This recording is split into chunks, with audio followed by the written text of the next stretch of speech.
Assalaamu calaykum waraxmatullaahi wabarakaatuh. Kusoo dhawaad jaalka maalmaha. Waxaan idin wadaagaynaa qiso aad u qiimo badan isla markaana ay ku jirto xigmo iyo waana qaadasho. Maalin maalmaha ka mid ah, nin xakiima ayaa wuxuu fadhiistay webi agtiisa.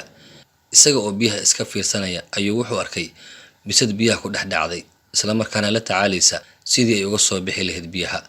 Markaasuu u tagay wuxuuna u taagay gacantiisa. Bisadii ayaa ku soo booday, waxayna ka xagatay gacanta. Ninkii uu xanuunsaday wuxuuna bilaabay inuu qaylinayo. Muddo kadib mar kale ayuu gacantiisa u taagay. Sidii ayay yeeshay mar kale oo gacantii ayay ka xagatay. Haddana wuu qayliyay. Ayada oo xaaladda halkaa marayso ayaa waxaa meel aan sida u fogeen ka arkay wiil dhalinyaro ah oo meesha fadhiyo. Markaasuu wuxuu ku yiri ninkii xakiimka ahaa, maxaad inta oo dhan u sugaysay markii ay bisada ku xaganaysay oo aad ugu waana qaada weysay markii hore?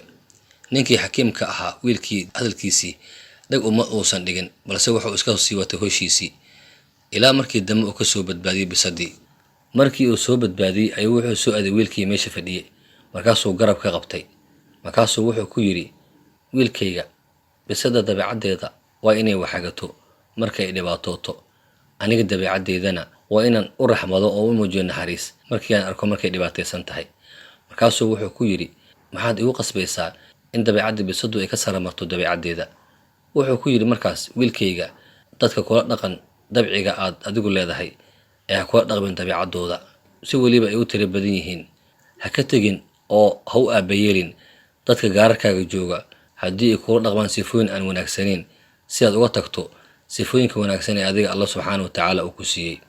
Markii aad isku daydo inaan dadka asaagaaga farxad ku abuurto, Allah ayaa wuxuu kuu soo dirayaa adigana dad farxad kugu abuuro. Waxaad noqotaa ruux akhlaaq wanaagsan. Qulubta dadka oo dhan way ku jeclaanaysaa. Ha ka qoomameynin qof aad wanaag u samaysay oo markaas si aan wanaagsanin kugu abaalguday. Noqo ruux wanaagsan dadka aad la nooshaa dhexdooda.